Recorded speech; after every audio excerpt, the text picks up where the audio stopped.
Hatep di Nesut, Unpu Usir, Nebjedu, Disenu Peret Heru, Tahenquet, Ha Hau, Kau, Apedu, Shesu, Menketu, Ket Nebet Neferet Wabet Ankh Neche Im, In Ka In, Imaki, Beulah Fort Ma'akeru, Brenda Fort Ma'akeru, William Fort Ma'akeru, Nisut Biti Narmer Ma'akeru, Nisut Biti Taharka Ma'akeru.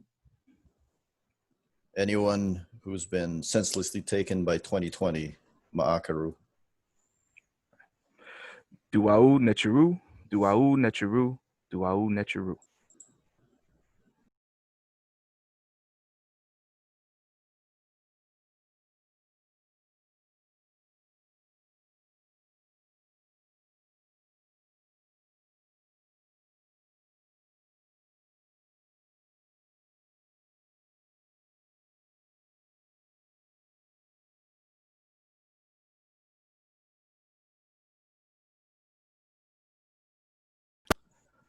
Welcome back, everyone, to the Comics Cube. And today, Lamar Fort joins us as we take a look at Black Panther, the movie, and how it relates to African history.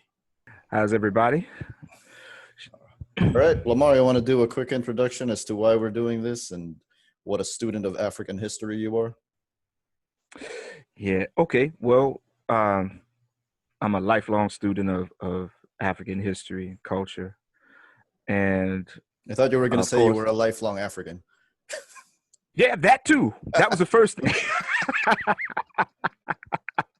So, which is funny that we're talking about this now because I just did, I had my DNA done, and I found out that I share a paternal ancestry with Ramesu III. So coming from the E haplogroup that comes, because there was like a migration in like Southern Africa that went, and so I have that West African and Eastern African and Southern African DNA that I got. The Southern I got from my mother, but that's kind of like an important part of it too, is trying to figure out where you come from, because it's hard, because we don't have those resources until very recently. But it's hard for African Americans, yeah.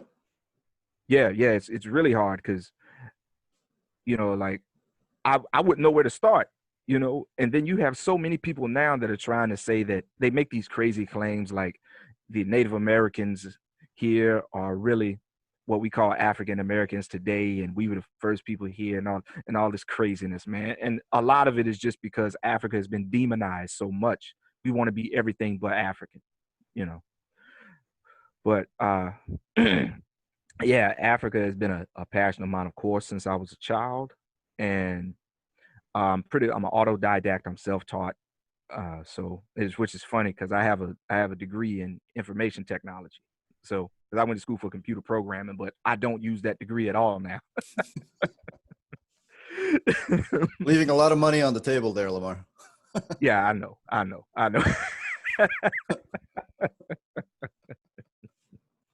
Yeah. So so the studies that you've made in African history have led you to also learn what the anglicized would call Egyptian hieroglyphics, which is called Medu Neter. Mm-hmm. Yep. Yes. And a lot of people end up in Kemet, or what most people would call Egypt. Egypt is a Greek term, but people end up there.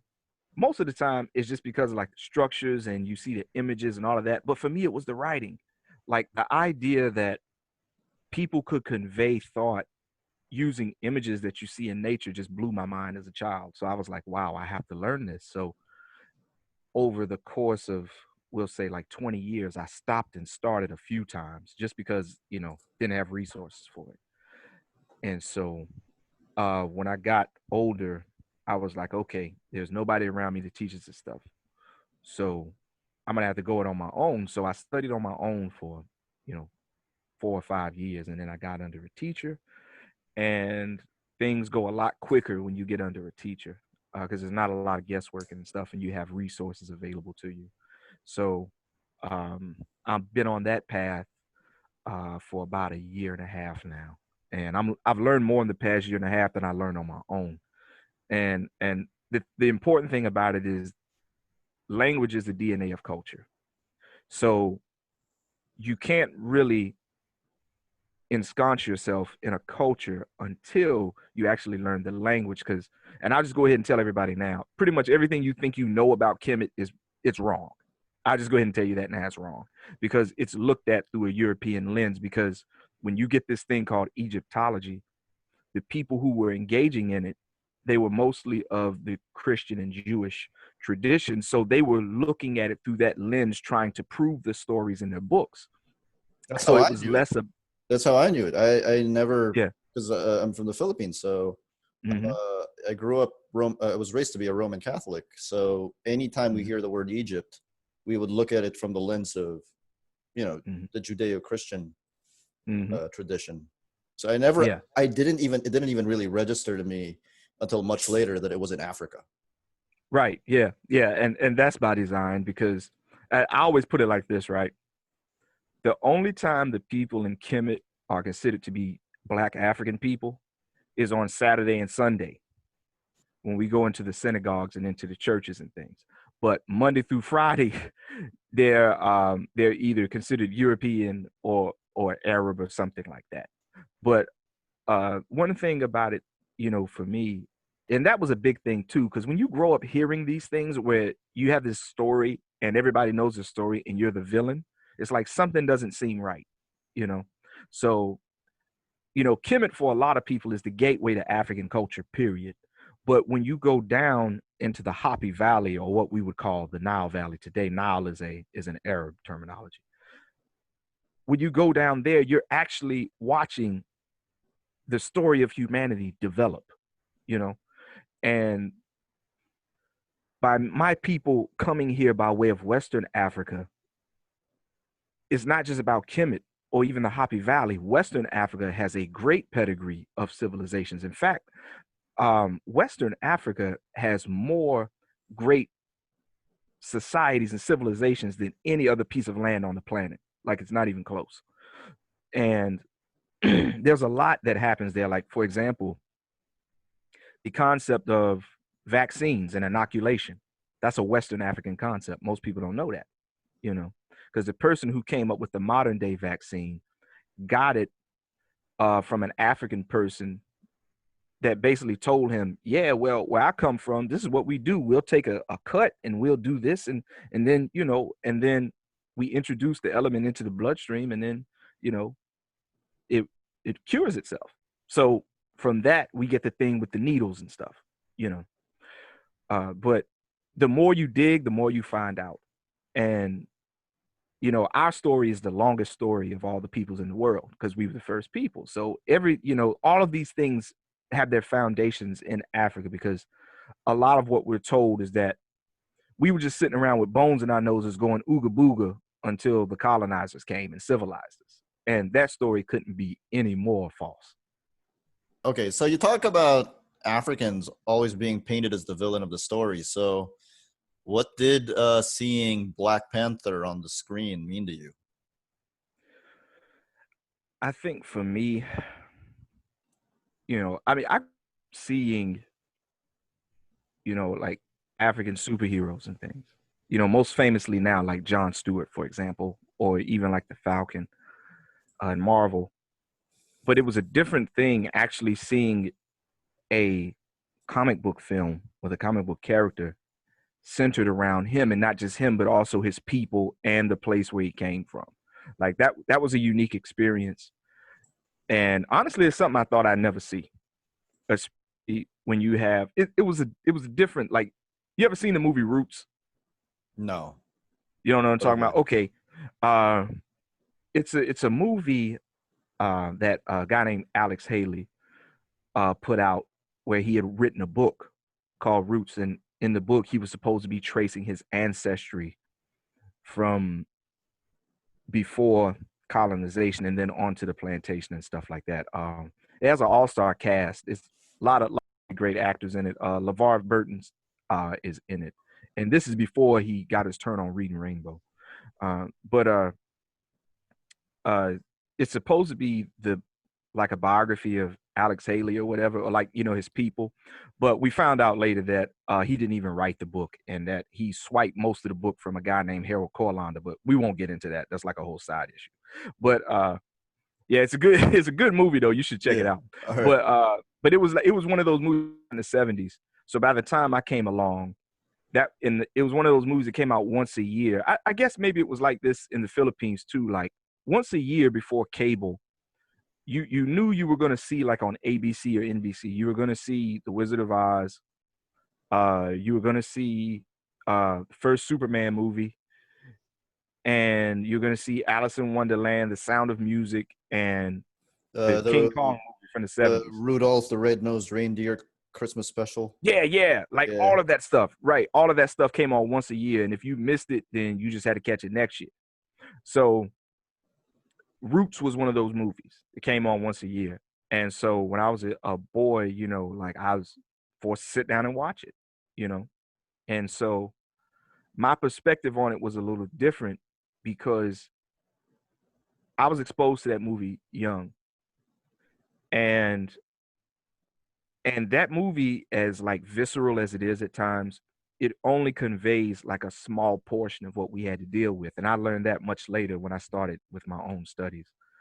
But that was really like the only experience that I had as a child, seeing nothing but African people on screen.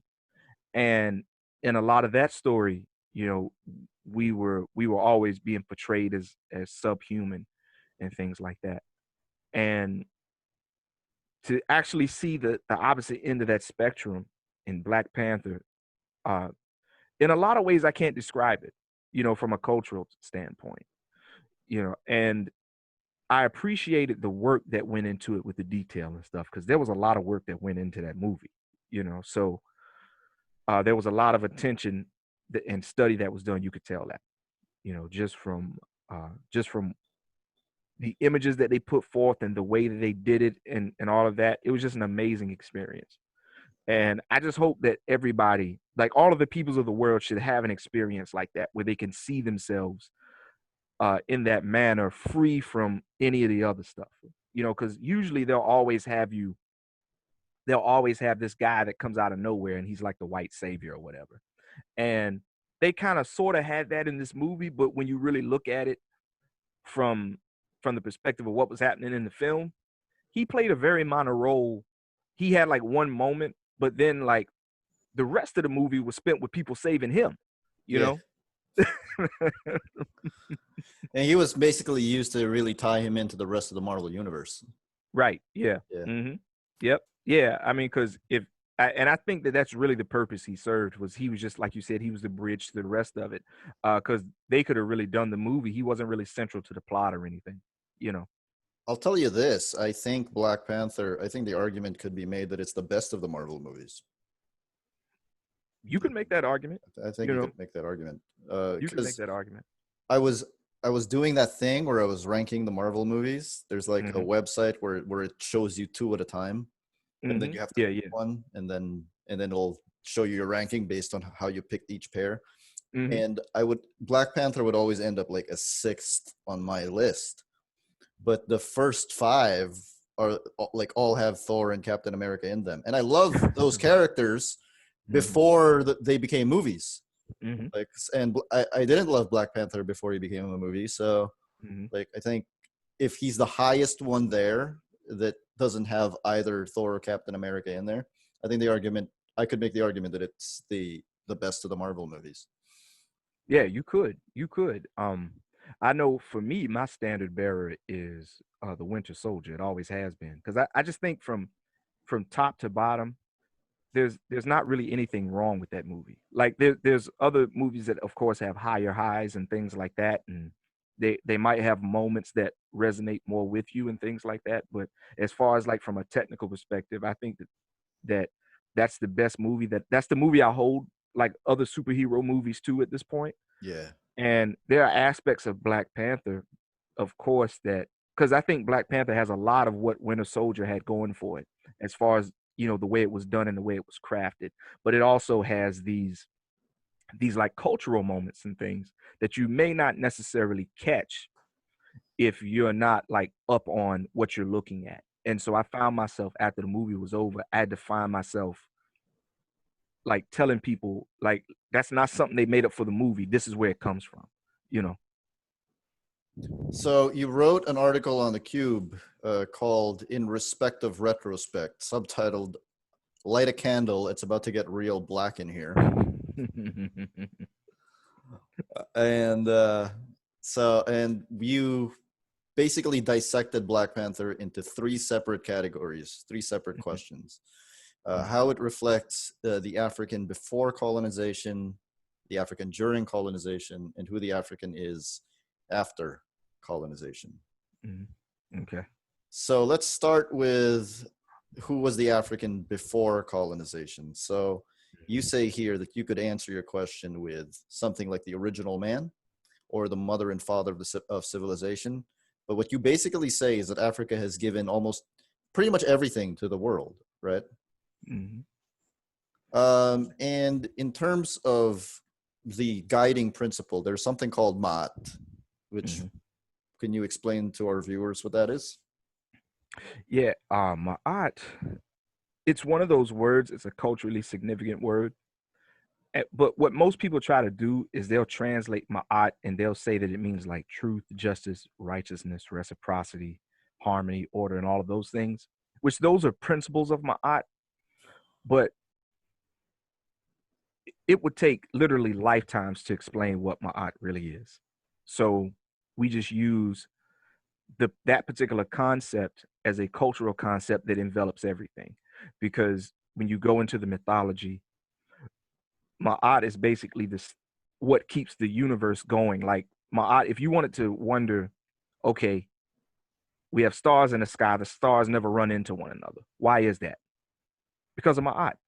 You have that order that keeps that from happening, right? So it's just okay, why do the animals why do they always go to where the rivers are?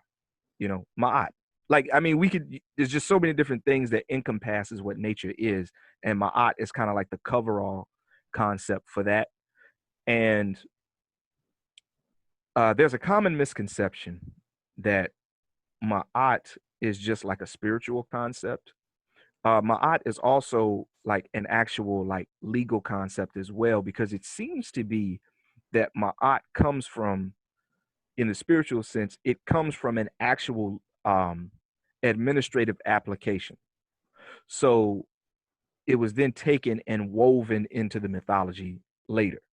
That seems to be the case. And of course, these things always change when you have more information, but that seems to be the case. But it was also like the law of the land. So we had certain administrative things that we were doing, and we would write bylaws for it. But Ma'at was like the head that everything fell under. And it's no coincidence that Ma'at is given the form of an African woman. And that particular thing is something that is uniquely African. There aren't too many other places in the world where you'll see the lawgiver depicted as a woman. And why is that? Well, Africa is just as a continent, it's a place where you have matrilineal societies as the natural order. That's not to say everybody in Africa is matrilineal, and I'm speaking before colonization here, because people are doing all sorts of things now. But even somebody like the Zulu people in Southern Africa, for example, are patrilineal, and that just means the royal bloodline runs through the man. But that doesn't make them. When we think of patriarchy now, we tend to think of the ties with misogyny, sexism, and xenophobia, and all these other things. That's a more modern construct, because in Africa you have patrilineal societies that don't have those things. So that's one thing I did want to clear up, that being a patrilineal society isn't necessarily a dirty word across when you start to think about the whole of humanity. That's something that's more modern. But even when you go into the spiritual text in Kemet, in the creation story, Atum comes forth and he says that I needed to exist basically, so I created myself. But before I existed and before I realized I existed, Noon was there, and Noon is a or the not Noon, I'm sorry, Newt. So you have these feminine concepts that preceded him. So even in that, I mean, because and it's real simple. Like anybody you know that what didn't come from their mother, just pull them in the locker room and talk to them and figure out where they came from, right? That's a really easy one, right? So in Africa, the majority of the deified concepts, the majority of them are women. And in the creation stories, and this is something you see coming out of Africa, period, they either involve a serpent or an egg, sometimes both. Yeah. And you see that coming up out of Southern Africa, like in the Congo regions. So those concepts are pretty much ubiquitous all throughout Africa. In fact, that's one of the reasons why when you get into the Abrahamic traditions, the serpent is demonized. But that's a particularly that's more of a Western concept. When you come into Kemet in particular, there are certain times where a serpent is looked at as having what we would call evil qualities today. But in Aapep, for example, is like this giant snake that looks like a long python, and he's always trying to get Ray out of his solar boat, and Ray has to destroy him pretty much every single day, but he always regenerates and comes back. Now we know that reptiles have fantastic regenerative qualities, but at the same time, one of his epithets is he's referred to as the renegade or the rebel serpent, which lets you know that he would have been an exception, not a rule in his behavior. But yeah, Ma'at is that the particular concept that pretty much kept society going. And we can see the roots of Ma'at as a principle going all the way back down from the Happy Valley and then into Southern Africa. It's interesting that you call it matrilineal because Black Panther, the movie, despite the fact that the king of Wakanda is a king, he's surrounded almost entirely by women. Mm-hmm. And that's accurate to Africa before colonization, is what you're saying. Yes, definitely. Even like going back to what I was saying about the Zulu who are patrilineal, they have a status for the mother of the king that we would call today the Queen Mother, and so she sat on the throne right beside him. And even when you go into Kemet, who would be the baby in this instance? I want to make that clear. Kemet would be the baby. You go into what we would call today Nubia, or what was traditionally called Kush. That would be the mother, and then Southern Africa and the interior of Africa, in the Congo, that area would be the grandmother. Aset, who the Greeks call Isis, her name literally means throne, right? That's pretty much what her name means, the seat or the throne. So in Kemet, the woman was looked at as literally being the source of the power of the Nesut, right? Or what most people would call today the pharaoh, which is a later term, which is a Greek conflation of a Meta-Netia term per Ea, which means the great house. So calling the Nesut the pharaoh would be like referring to King Arthur as Camelot, right? That doesn't really make a lot of sense. But in Kemet, when you see these images of the throne that the Nesut sit on, it's basically that seat. So the woman would be the sacred seat. So, and the reason why that is in a genetic sense is because the royal bloodline went through her as opposed to the man. But since we're talking about that, the term Nesut, we tend to translate it as king, right? Most people would, but I always tell people not to necessarily not do that for two reasons. Number one, it's a culturally significant term. So you wouldn't try to translate something like sheikh or sultan. You just say that that's what it is. So Yeah. Nisut is the same way. And number two, Nisut is not a position that is based on a gender. So when you think about king, that's generally a man. A man, yeah. Right, right. We do have cases where we have women who were Nisut. So it was just a seat of power more so that was usually occupied by a man, but not because we had problems with women and wanted to keep them subservient. I mean, it's kind of dumb to try to keep somebody subservient and your power comes directly from her. Like, that's crazy. Like, how does that even work? You know? Yeah, so it seems like the Africa before colonization had a concept of gender equality that doesn't necessarily mean that they fulfill the same roles. They had different roles, but they were considered equal. Yes, yes, of course. I put it like this, right? It's obvious that women can do things men can't, right? Mm-hmm. In lots of different ways. I don't necessarily just mean physiologically, in lots of different ways. And that's okay. Like that's not a problem, right?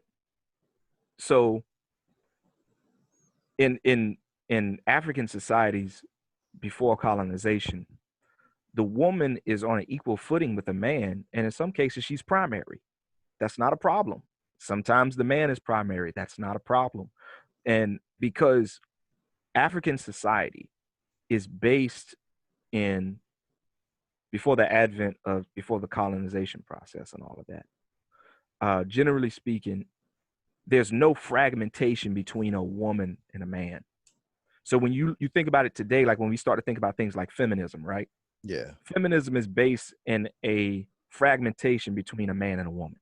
That's what it's based in. Because if it wasn't for that, you would need it, right? Mm-hmm. So and so it's the same with when you go into Africa, there would be no need for a concept like that. Because, and when we talk about feminine empowerment and things like that, it's like feminine empowerment was just the order of the day. As Papa John Henry Clark, peace be upon him, would say, women went as far as their ability would take them. What you mean to say is feminism is a response to misogyny. Right. Yeah. Yeah. Whereas in ancient Africa, there was no misogyny. People were respected regardless. Right. Yeah. It was the societal thing was totally different. And what we call today gender roles, that's more of a modern thing, right? So people have their own ideas about manhood and womanhood, and that's part of determining yourself. So everyone's entitled to that. And not everybody has to be held to this European standard of what manhood and womanhood is. And that's why a lot of us have a lot of problems, because we don't understand our concepts of manhood and womanhood, and we don't understand why they're different, you know. And that's part of the process of when you get colonized, they take all of that from you, you know. Who is your favorite female character in the movie? Oh man, you know what? I don't have one. I like them all for distinctly different reasons. It's hard for me to pick, man, because it's sometimes I'll watch the movie and I'll be like, wow, Okoye was getting it in, man. But then there's sometimes I'll look at it and then I'll be like, okay, Shuri is that business. You know what I mean? But so for me, it's different, and honestly, I prefer it that way. Yeah, I don't think I can pick either. I think a lot of people have picked Shuri. And I think a lot of that has to do with the fact that she's visibly smarter than her brother. Yeah, who's one of the smartest human beings on the planet.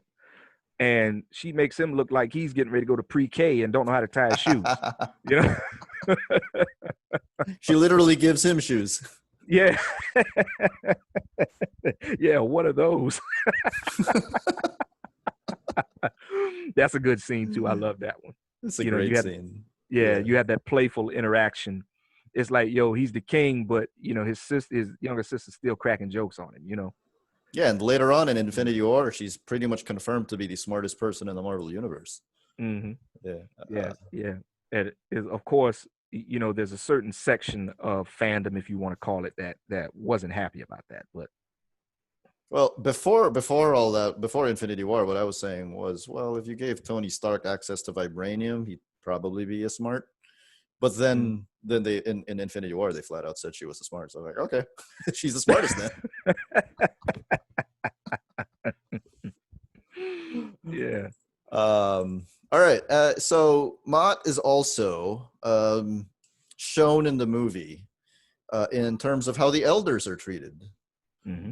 and you basically say here that despite the best attempts of a white supremacist patriarchal mechanism, elders are revered and not looked at as dead weight. Mm-hmm. And that's pretty much evident throughout the movie as well. He gets all his advice from his elders, including his mother. And he goes to this, I don't exactly know what the word for it is, so I'm going to say the spirit world, but to get advice from all of his elders who preceded him as the Black Panther. Mm-hmm. So my question there is, the central conflict of the movie has him realizing that his elders are wrong. How does that play into, you know, the concept of Mott? Okay, that's a good question. Well, well, I'll do it like this. I'll do it visually first. When you see an image of Ma'at, she always has the ostrich feather on her head. It's a white feather. Mm-hmm. And the reason why it's a white feather, because we're talking about harmony and balance, right? So if you see an ostrich, you know, when you think of an ostrich and it pops into your head, the one you're thinking about is the male ostrich, right? Yeah. The female ostriches, they're smaller and they look different. They have different coloration and things like that. The male ostrich, you know, he has black feathers, but he also has a plumage of white feathers. So whenever they're doing the mating rituals and things like that, the feathers pop up. So that's the feather, specifically, that's the feather of Ma'at, is that white one that pops up, you know, because it represents the union between the masculine and the feminine. And she wears it on her head for that reason, because while she is a woman, she has the feather of a male ostrich on her head. And that's significant for that reason, but also because ostrich feathers they're really pliable, right? Yeah. So you can drive down the road and hold one out the window like this, and it'll move and flutter about, but it won't snap. So it means that, like, you know, Ma'at as a concept is affected by the winds of change, but it's not broken by them. So it's something that's, you know, eternal. So when you talk about the elders, especially like in modern times, you know, they've been just as miseducated as us. And because of the lack of education that a lot of them didn't get, because they had to make sacrifices for us. That's why you talk to a lot of African elders, they're big on education and going to school and getting degrees and things, because they weren't able to do it. It's not because they didn't have it in them. They just weren't allowed to, because we're still talking about the remnants of chattel slavery and going into the 20th century. In a lot of places, it was still illegal for Black people to know how to read. So there were opportunities they didn't have, that because of them, we were able to get those opportunities. So it's kind of hard sometimes to look at your elders, and when they have something that they might have made like a wrong move somewhere or something like that, because they're human beings, right? So we all make mistakes. So if it's something that's minor, you can just kind of like just take it on the chin and keep moving. You know, that's never like a big deal, you know. But when it's something where these people fundamentally made a mistake in regards to some things that happened when he was a child, and they decided as a group to do something and they miscalculated, it can be a little tough sometimes to address things like that. But within the movie, and that what we were talking about with how T'Challa was basically enacting Ma'at, when he dealt with them, he didn't deal with them as like trying to exile them or even trying to lock him up or anything like that. He was just trying to get them to understand where he was coming from. And that's the way you handle it. He didn't call them stupid, or he didn't make, talk crazy about their age and stuff like that, because in Africa, living to an extended age is considered an honor. Like the whole idea of, for example, you should never ask a woman what her age is, right? That's like a modern westernized concept, you know. But I'll tell you this, he certainly handled it better than the other guy. I tell you that. That brings us to part 2. Who was the African during colonization? So what you're talking about here is, as we know, Africa was colonized, and chattel slavery, and all that stuff. It's very uncomfortable for me to talk about. And we can see in the movie there is one representative of a person who, despite the fact that he's half Wakandan, has been we can see the effects of colonization on him, and that person is Eric Killmonger. So you're saying, in his mind also, the elders were wrong. He was left alone. He was left alone to fend for himself, and he had to deal with it. Now, my question there is, when you're talking about things like that, when you're talking about things like racism, white supremacy, these things are power structures. How do you reconcile that with the fact that in this story, the power lies with Wakanda? Yeah. I would say, and that's an excellent question too. I would say in this particular case, they encountered something that they had never encountered before, right? Because while all of this is going on in Wakanda and they're running this insular type of thing, everything else in the world is still happening, still taking place. So the colonization and all of this kind of stuff of Africa, all of that's still taking place. So, and if we go back to Civil War, when T'Challa first comes to America, for him, you could tell that he just had this disdain for the society that he was dealing with at that time, and he kind of had this air about him where he was kind of above it, but which I think ultimately, which cost his father his life, so to kind of look at it from that perspective, they both lost their fathers to power structures that they may not have necessarily been the same in the instance, but that's something that they both could have bonded on. But I think because they made the mistake, and it was clearly a mistake, or I'll say an error. It was an error because they misjudged the situation. It created this monster, for lack of a better term, because like you said, he had to fend for himself because his father was dead, and they didn't take him back to Wakanda basically because they didn't want to admit that they made the mistake. And I think that was an even bigger problem than making the mistake in the first place. So they just kind of like had no idea. They didn't even want to kind of bring him back or try to, to try to get him, to have a better understanding of who he was. And because of that, they created this Killmonger character. So they had a hand just as much as like the power structure that we were talking about with white supremacy and all of that. They trained him to be a killer of his own people, right? But the fact of the matter is that in this movie, his Wakandan elders actually initiated that by doing what they did. They just gave him, he was like it was like a perfect storm, So in his particular instance, he's easily relatable. Anybody can relate to him, but that doesn't mean what he did was correct, but it's easy to relate to that. Because I think we all feel like that in some kind of way, not necessarily to that extreme, because the extreme works best when you're trying to create dramatic tension. But I think in a lot of ways we all feel that kind of way in some kind of way as a group, not necessarily as individuals.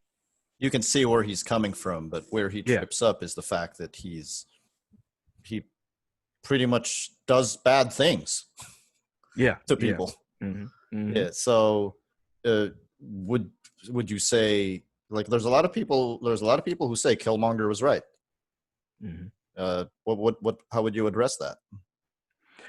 I would say that when it comes to his anger and just his general grievances with his elders, I think he was correct, you Mm-hmm. know. But, when we talk about, you talking about a guy who comes in here, takes the herb, and starts throwing elders all across the room, and then tells them to burn the stuff up because I don't want anybody else to have this power but me, and all this other kind of stuff. He came in with the imperialist mentality, Yeah, and he that's what colonizers do. that's what they do. Yeah. And because that was the lesson that he learned well from the people who trained him to be a agent and all this other kind of stuff. So by the time he got grown, he had the wherewithal to go in and do certain things.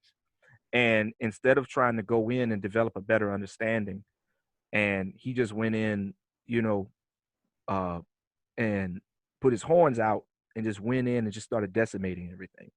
And you see in the movie how it plays out, him getting what he wanted. It it wasn't in the best interest of the other people of Wakanda, because obviously in the movie it's reflected Wakanda took a nosedive once he, got on the throne.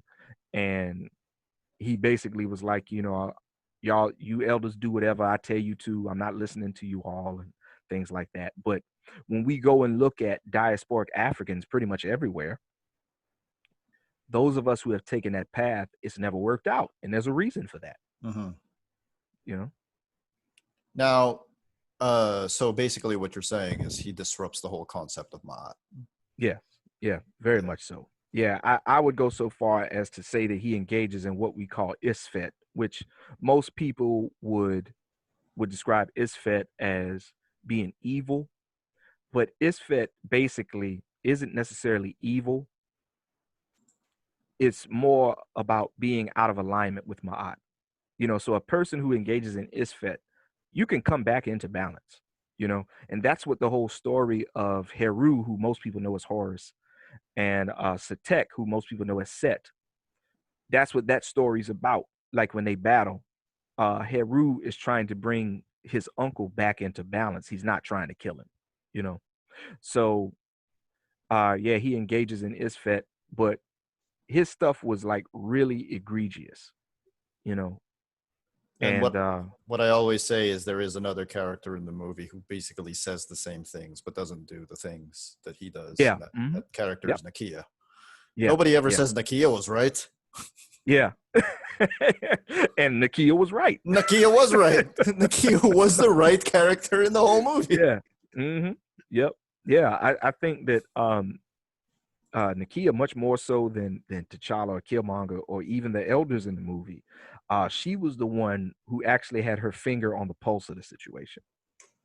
She And knew. Yeah. yeah, yeah, yeah. She had a more, because by her being a soldier, and she actually spent more time amongst the people. So, and she also engaged in defense of Wakanda. She engaged with all sorts of people. So she had a better idea of the way the world works. And so, but while she dealt with it, she never lost who she was.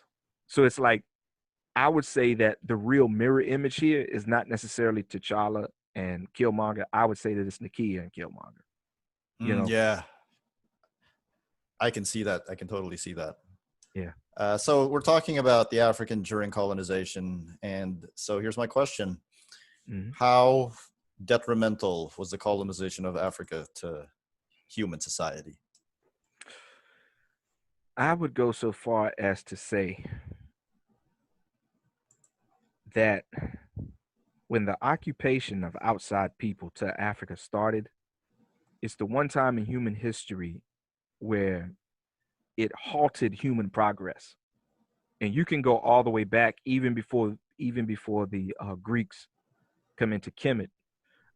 We had these invasions in these intermediate periods in between, because dynastic Kemet is generally broken up into three sections. It's broken up into the Old Kingdom, the Middle Kingdom, and the New Kingdom. And you have these intermediate periods where the civilization was in decline for various reasons.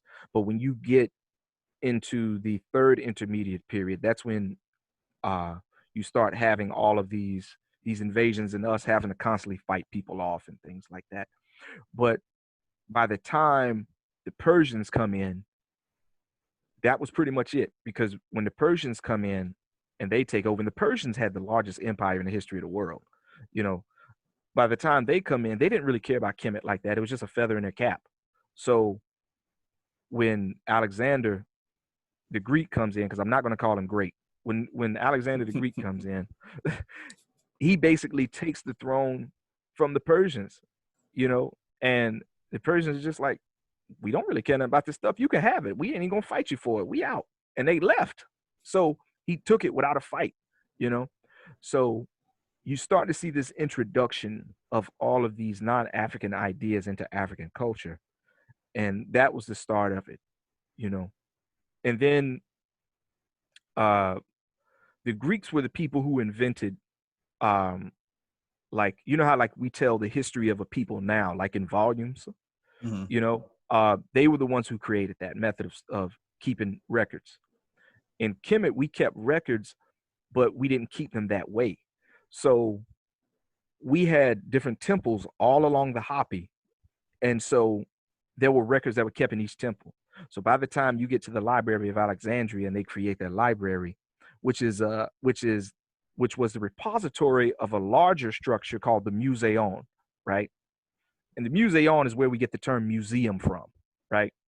And they were doing all sorts of things in there. Like one of the things they were doing is they would bring people like musicians, authors, and all sorts of scholarly people.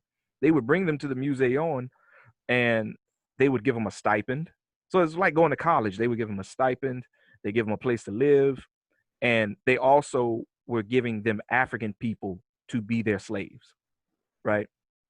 And so basically all you got to do is come here, be inspired, and then create these great works on our behalf. And then, you know, we'll take care of you, you know. And the Library of Alexandria was a repository for that place. So even today, museum culture has that hint of white supremacy in it, because you can't be a world-class museum if you don't have artifacts from Kemet. And you also have to separate the Kemet section from the African section. Yeah. So, you know, so you start to see this introduction of these ideas that are foreign to African culture. So a lot of times when we looked at these people and the way they behaved, especially their attitudes towards women, they were kind of like aliens to us. And I'm going to tell you something too. When the Greeks came into Kemet, they had no idea that you could build stone structures that were over like 10 feet high. So they thought that when they come in and they see these statues that are 60 feet tall, and you see the Great Merku, which is the real word for pyramid, right? Pyramid is a Greek word. When you see those and the tallest one is 500 feet high, they thought it was magic, you know, So because they didn't have aliens a. did it. Like Yeah. it's so incomprehensible that Yeah. Africans built them, but Right. to Right. these people. Exactly. Yeah. You know, and we now have the documentation that proves that Africans built the stuff, right? Much to the chagrin of the ancient alien crowd. But yeah, they thought it was magic, and they swore up and down that the writing were spells that would keep the stuff in place. That's why we have this idea now that Medu Neter is like sacred, like spells and things. Even when you look at the documents now, they're categorized as spells, which they're not, right? But just those attitudes towards African people per se, and the African perspective, it was foreign to these people. So almost immediately you see this thing where especially once you get into the Roman period, and you know, these people came in and shut the temples down and stuff, and it was declared as being, you know, demonic and things like that. But we see that, and that permeates into modern day society. So by the time Kemet falls, it was like mankind just kind of like came to a cease as far as the development. You know, you don't really see that anywhere else. Would you say Wakanda is a good projection of what an African country would be like in 2018 if it had never been colonized? I would say so. And there actually is really Minus all the vibranium. Right. Well, there's no vibranium in real life. It would be nice if there was, but but there actually is a real place called Wakanda, but in Africa, most people don't know that. But Really? yeah, it's a small place. It's not like a huge thing or anything like that. But Jack Kirby got the name Wakanda not from there. He got it from Wakanda, Illinois. Yeah, yeah, it did. It's spelled Wuconda, right? Yeah. Yep. But yeah, I would like to think Wakanda as is portrayed in the movie. You have this scientific and technological pedigree of Kemet, and then you have like this cultural and societal pedigree that makes its way up the Happy Valley that comes straight from Kush, because we now know that Kemet was founded in the south, which would have been Upper Kemet, because Upper Kemet is facing the south. It faces the direction that the Happy begins in, which it basically faces the border of Kush. So and Lower Kemet is in the north in the Delta region.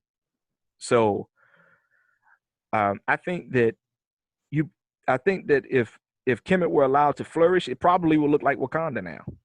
I know we'd all be better for it, but yeah, I just, the way that they were able to blend those two elements in the movie was just breathtaking to watch at points.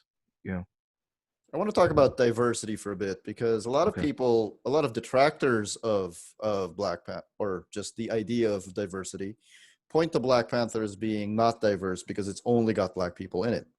But the thing is, Black people are very diverse. Yeah. Mm-hmm. So even in that scene, in those fight scenes by the waterfall, you got a very diverse group of Africans and African Americans. And there's just, I think it blows some people's minds that there are different kinds of Black people, right? Yeah, it's like, and the reason why is they wanted us to be this monolithic group, right? Because it's easier to manipulate a people and people's perceptions about a people if you can paint them as just being one thing. But even in Africa, we didn't consider ourselves a continental people until recently, because when Europe comes in during something called the Berlin Conference at the end of the 19th century, they basically carved Africa into pieces and was like, okay, Britain, you're going to take this, Germany, you're going to take this, Belgium, you're going to take this. And the borders that they created essentially are still in place, because the concept of a border in Africa, we didn't have that concept. We just knew that, okay, we live here, over here, these people live here, there's some other people that live there. And so we didn't have this identity of being a continental people. You just knew that when you went to a certain area, these were the people that lived there. We might be on good terms with them, maybe we're not. But Africa, even right now, Africa has the most genetic diversity of any place on the planet. Like, it's not even close. So, and like, if you of go any into one landmass, right, yep, and you can see the whole gamut of human features just in Africa by itself. So the idea that Africans, like you said, are just one group of people and everything's the same. That's something that had to come about because of colonization, because colonizers needed that. So, because if you can make these people out to be one thing, it's easier to subjugate them, and other people will help you subjugate them. And I'm gonna give you this one for the outtake, right? For the outtake reel. there was a guy by the name of, you ever heard of him? His name is, if I remember right, his name is Bartolome De La Casas. He's a Probably Portuguese not. guy. No. Okay. All right. One Portuguese guy I know is Ferdinand Magellan, and okay, we killed him. Right. I was getting ready to say, I'm sure you're familiar with that story. But Bartolome de la Casas, right? Which, by the way, when I lived in the States, I used to tell people we ate him, and some of them believed it. Until eventually, I was like, we did not eat him. Like, come on, right? But that tells you what people are just willing to believe, just off the rip, right? Yeah, seriously. Yeah, So Now, Bartolome De La Casas, he's generally known as being like one of the first, what we would call abolitionists, right? Because he was against the enslavement of Native Americans by the colonizers from Europe, and which the Native Americans were enslaved before us here. But because of what I'm talking about, what I'm about to tell you is the reason why we ended up being enslaved. He comes over and he sees the treatment of the Native Americans here, and he petitions on their behalf to the colonies. And he basically says, what you guys are doing to these people is wrong. They're human beings just like you and I. You shouldn't be subjugating them this way. Go to Africa and get the African people because they don't have souls. Yeah. Yeah, that's basically what he said. He was like, Africans don't have souls. Y'all should just get them and bring them here and do what you want to do to them, right? And so he creates this thing that ultimately ends up becoming the later it would be the transcontinental slave trade, and then even later it becomes a transatlantic slave trade. I'll save that for another hot take before we leave. But yeah, yeah, those ideas about African people just being one group of people, that's something that's once again, it's a modern convention. Let's talk about the African afterwards and now. So you talk here about the talented 10th, who counted people like W.E.B. Du Bois. Is it Du Bois among their number? Yeah, we always say Du Bois, but yeah, we know where it comes from. Is is Du Bois? Yeah. And you're talking here about the black bourgeoisie. Yeah. You wanna talk about that for a bit? Okay. Well, when we get into the early 20th century, you have these ground level movements that come about as a resistance to the ending of chattel slavery. And ultimately what happens is, let me fill in the gap here between the ending of chattel slavery and the early 20th century, which, it spans about 35 years. So this idea that Abraham Lincoln freed all of the enslaved Africans and stuff, that's a false notion. He didn't, yeah. Yeah, he didn't do that. I mean, he took away the label of slavery. Right. Yeah. Yeah, and he only did it in certain parts of the country. So now the thing about it is that, of course, he gets shot in the head, and then, basically what ends up happening is there's something that's almost immediately created called the Black Codes, right? And out of the Black Codes, you get what we call today vagrancy laws. And vagrancy laws are inherently racist because as well as the modern concept of the police department, it comes out of this because it comes out of like the whole thing, the culture around capturing enslaved Africans who run away and things like that. People get mad when I say that, but I don't particularly care. But go ahead and say it. Yes. The police department comes from slave capturing. Okay. Are you serious? Are you really telling me, Lamar, in 2020, are you telling me that there might be a disconnect between Black people and the police? Tiny one. Oh my God. Yeah, yeah. So these vagrancy laws that come about as a result of the Black Codes, basically what it was just another way to get Africans back on the plantations, because what they would do is, if you were a person, because vagrancy is just you being somewhere you're not supposed to be, right? Yeah. But if you just got out of chattel slavery, nobody wants you around because they're scared you're going to take their jobs and things like that. They're used to you working for free, so they already know, I'm not going to be able to get a job because these people are coming in and they're working them for next to nothing or nothing. So I have this hatred for them because they don't want to work for free anymore, but they're still being made to work for free. That sounds pretty contemporary, right? I mean, those people are probably okay with like one freed slave. Yeah. And then the moment there's two in there, that's when they're like, Yeah, oh no. that's when it's like, oh, it's more than one. Yeah, we're gonna have a problem in our hands here in a little bit because they're taking all our jobs, right? Oh no, but I'm good with them being free because see, we have the one. Yeah, we got the one, and that's the one that we can always use to try to say it's not real, you know. Yeah. But yeah, but those I have that vagrancy, I have that one black friend. yeah, right, exactly. Yeah. You know what they say about things changing and staying the same. So, so you have these vagrancy laws ultimately that come about because black people are in places everywhere else besides on the plantation. So basically, if you're not on a plantation, you're a vagrant if you're African. So they created these black codes basically to put Africans back on the plantation because they would catch you.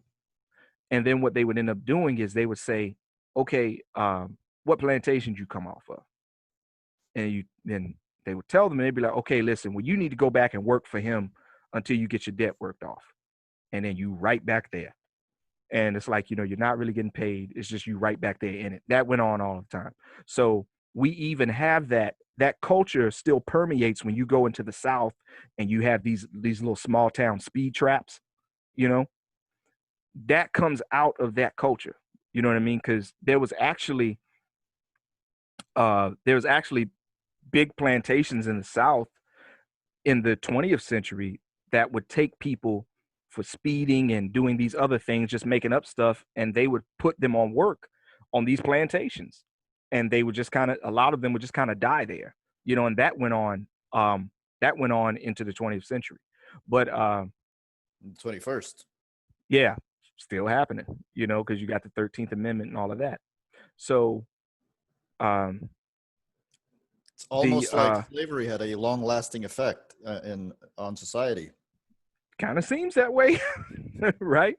So you get the talented 10th, and they come along in the 20th century, and they're kind of starting to ease off this thing about black people not reading, and so some of these people who most of them were the ancestors of like freedmen from the 19th century, so, or they were descendants of them rather. So they would get these high level collegiate pedigrees and things.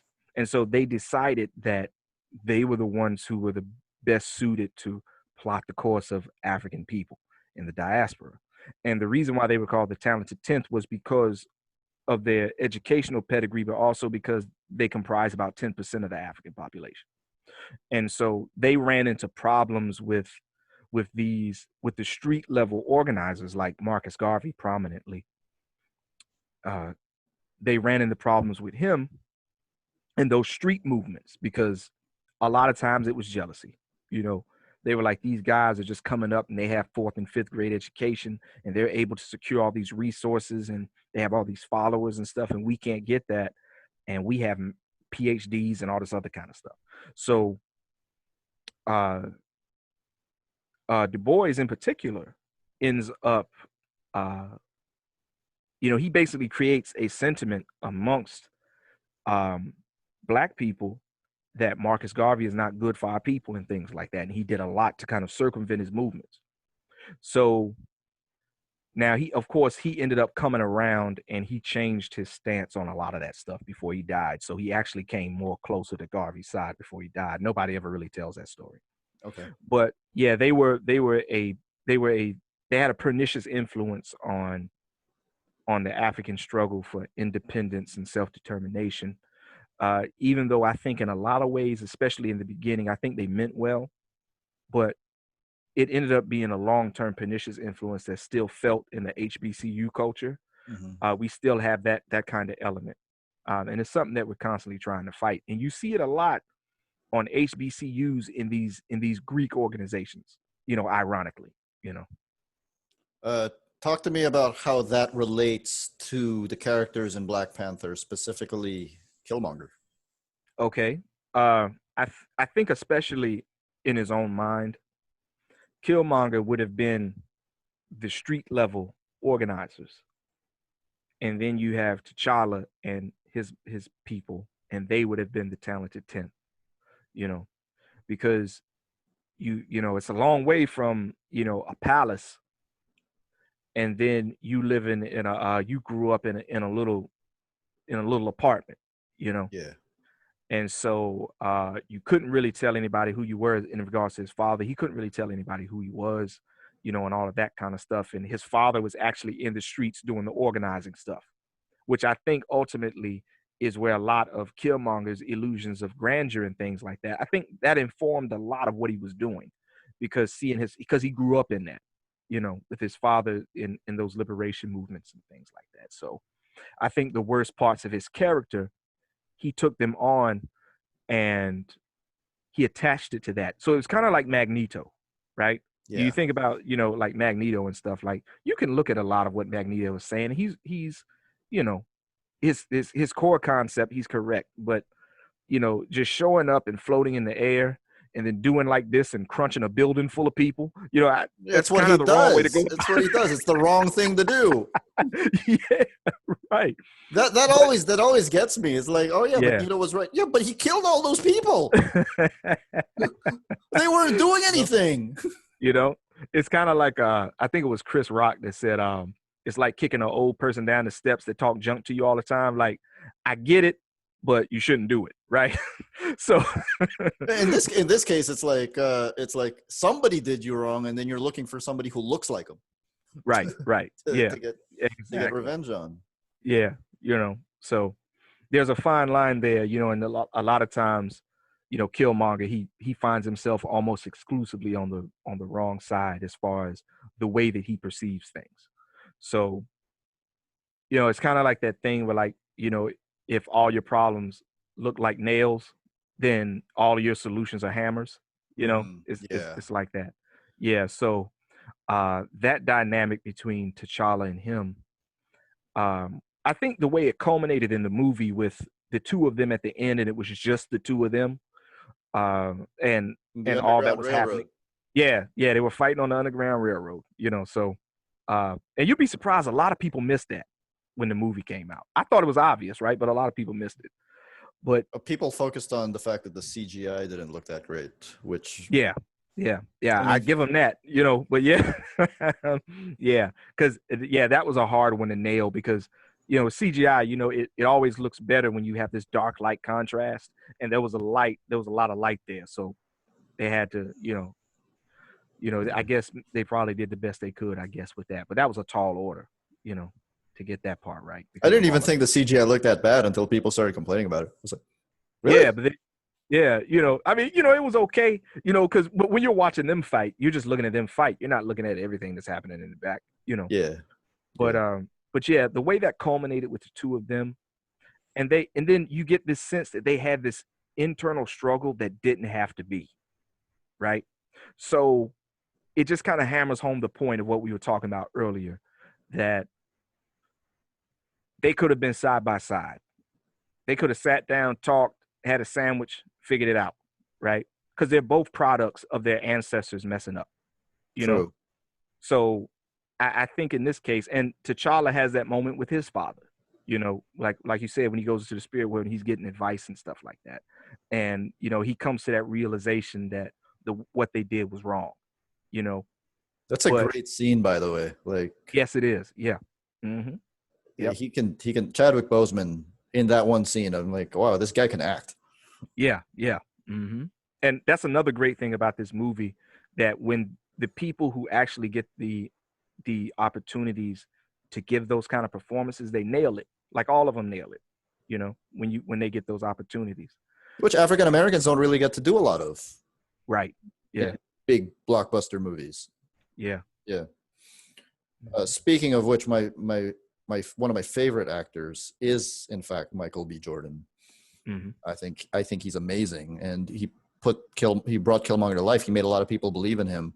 Except I've always had this feeling, and I'd like to get your thoughts on this, Mm-hmm. that a lot of what he was saying, he was using as justification to justify his revenge. Mm-hmm. Would you say that's accurate? Yeah, I would say that. I'd also say that that's something you see as a coping mechanism, and like as lashing out, and in people who have insecurities because they've been traumatized, you know. And so people who've been hurt, and when I say insecurity, I just mean that, I don't mean it in like hey, does my butt look big in this dress, right? I'm not talking about that. I'm talking about the insecurities that traumatized people develop, right? Yeah. So, and so it's certainly not his fault, right? So What he a really lot needed of was a therapist. yeah, he definitely need to be put in therapy, because pretty much I'm an advocate of all African people in diaspora go to therapy because we suffer from something that's called post-traumatic slave syndrome. It's not a scientific classification yet, but that's because if it becomes a scientific classification, then that leads to that whole reparations argument, because then that would be an admittance that something was done to us, right? So, but Dr. Joy DeGruy, she does a lot of good work on that, where she talks about the post-traumatic slave syndrome. She wrote a book about it, and she has lectures on YouTube and all of that. But yeah, he did need to go to a therapist, like early, because he saw a lot of things that obviously traumatized him. And then when he had the physical wherewithal to act upon those projections, this is what you get, But people who are traumatized do things like that. But at the same time, though, he went a little beyond the traumatization part, where it was like he knew better, right? Because that's just how far he took it. He took it to the total extreme, you know. So, and in fact, I would say he took it to the point of no return, you know. Would you say so? I mean, you said that in his mind, he's Marcus Garvey, Mm-hmm. and T'Challa's a talented 10th. Mm-hmm. But in the article, you wrote that T'Challa represents the traditional African man, and Killmonger represents the post-colonial African man. Yes. Yes, which I thought was an interesting dichotomy in how T'Challa was portrayed in the movie, because T'Challa's mind hasn't been colonized, right? Mm-hmm. So his African beingness is intact. Killmonger, he has what he thinks is supposed to be, because he grew up in that reactionary sense, with his father and stuff, being in the streets and doing those things. So he doesn't know what it's like to not have your African self taken from you, you know? And It's because of already that, been taken from him. yeah, it's already Yeah. been taken. So, and not only that, they told him that he couldn't have it back. That's what made him being abandoned, so visceral, is they was like, basically like, we don't want you, not because of you, not because you messed up, because we messed up. And we can't deal with acknowledging that we messed up, you know? So, and, like I said, I get it, but he took it to a whole nother level, and it became something that wasn't about his own personal journey or his own seeking to find himself or looking for answers.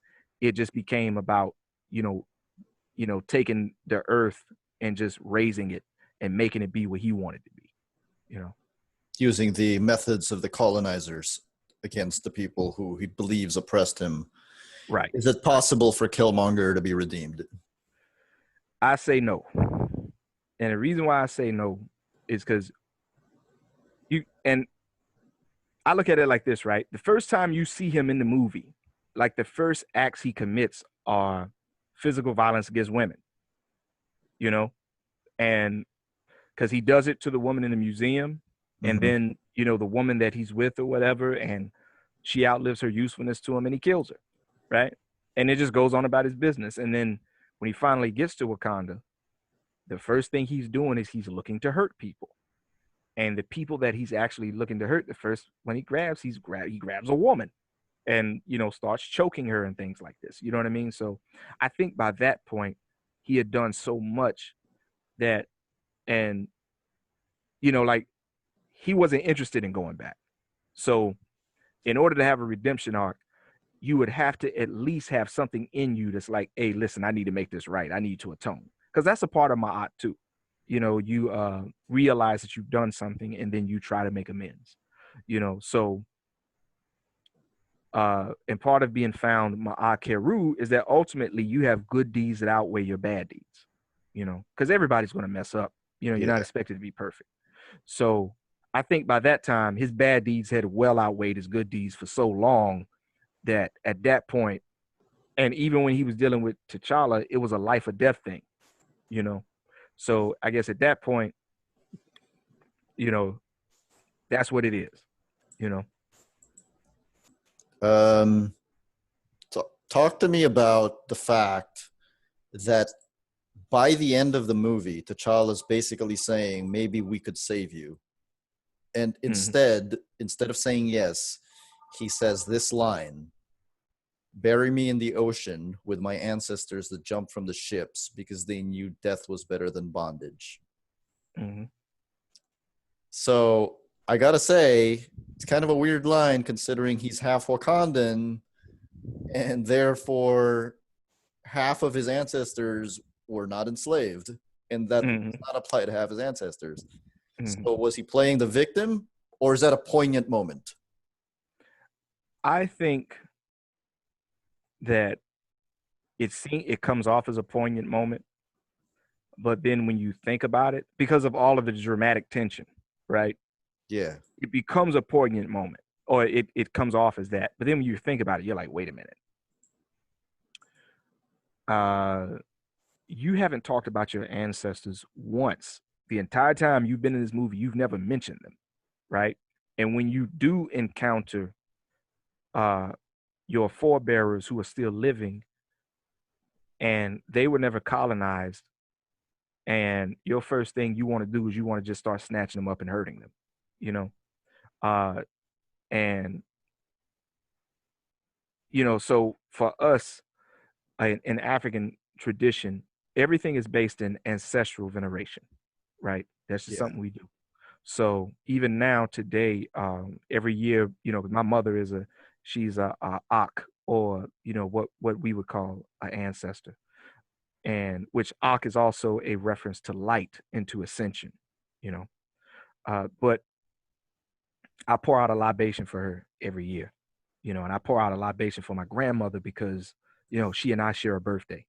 So that's something I do every year. So like I even try to tell when I deal with the brothers on the corner and stuff, and they're out there and they're drinking whatever they're drinking and stuff, and they take the cap off of it and pour it on the ground.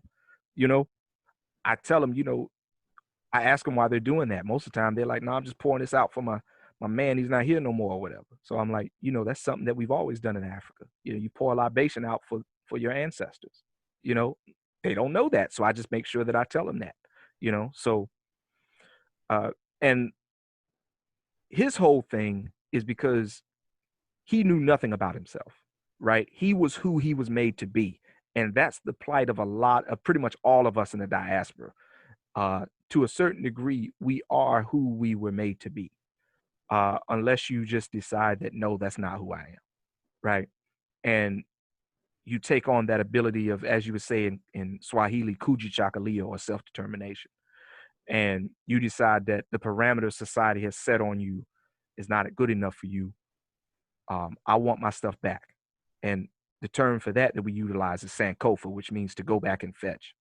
Um, it's characterized by a bird who has an egg on its back, and then the bird has like situated its neck where it's going back to get the egg. So um, he didn't engage in any of that.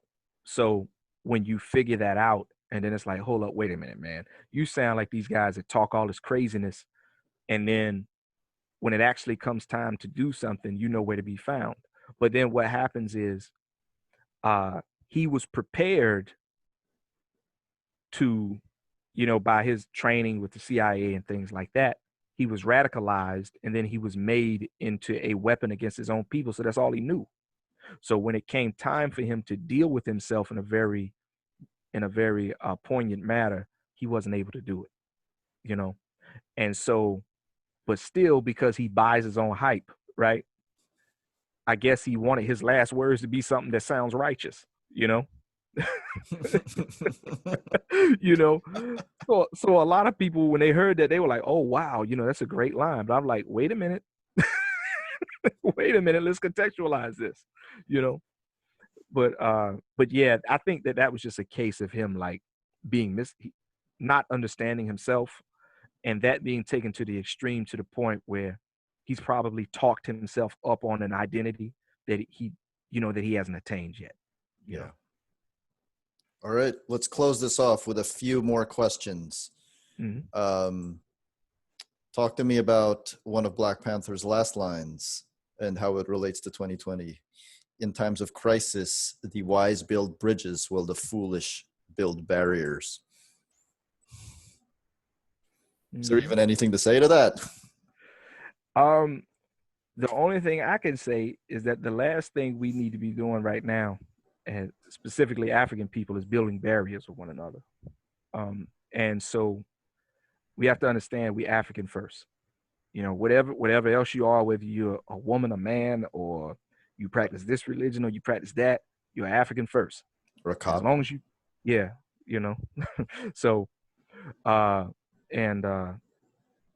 you know, the whole thing about the barriers and stuff, you know, we could go on all day about 2020 and that, you know what I mean? So, yeah, it's definitely something that I think a lot of us should take to heart and actually understand what that means from an African worldview.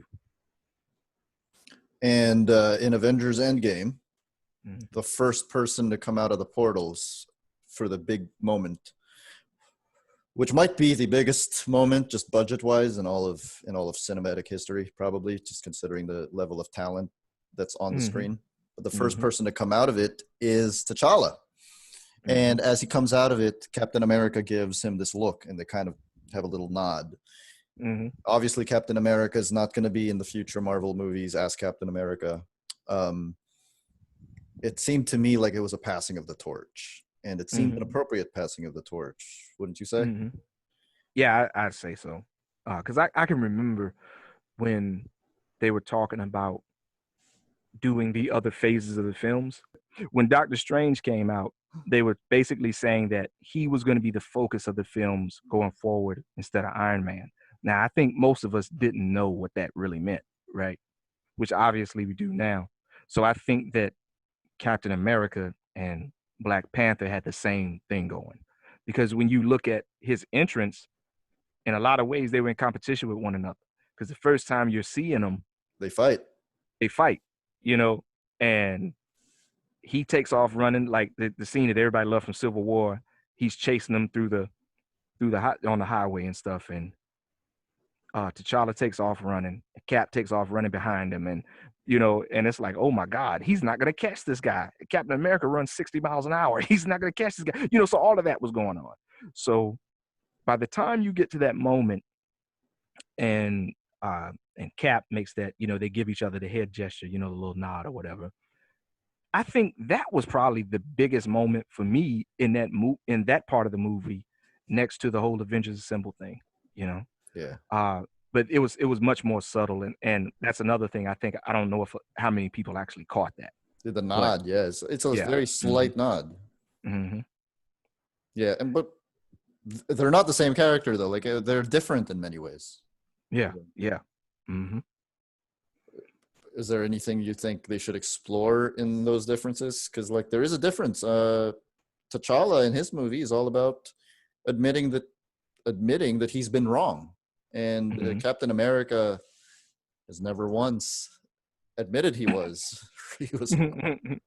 Yeah. They're totally different characters from different worlds. I mean, you know, Captain America, you know, he grew up in Brooklyn, you know, in the early 20th century. And, you know, he came from humble beginnings and things like that. And so you have that whole class thing, you know, but also their motivations are different. But I think in a lot of ways, they both have that same spirit, but it just comes out differently.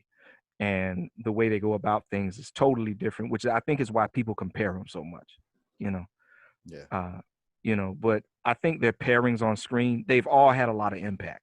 Like between all of those movies, there hasn't been a wasted moment between the two of them. Hey, in Infinity War, there's that scene where the two of them are running ahead of the pack of everyone else. Yeah. Yeah. That was sweet. Yeah. All right. Last question.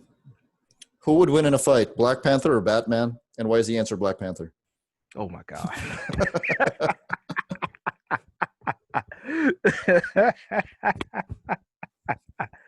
Okay. For the sake of clarity, I didn't know he was going to ask me that. I'll take You know? any opportunity to get a dig at Batman. So I know. I ain't mad at it. I'm not mad at it. Yeah.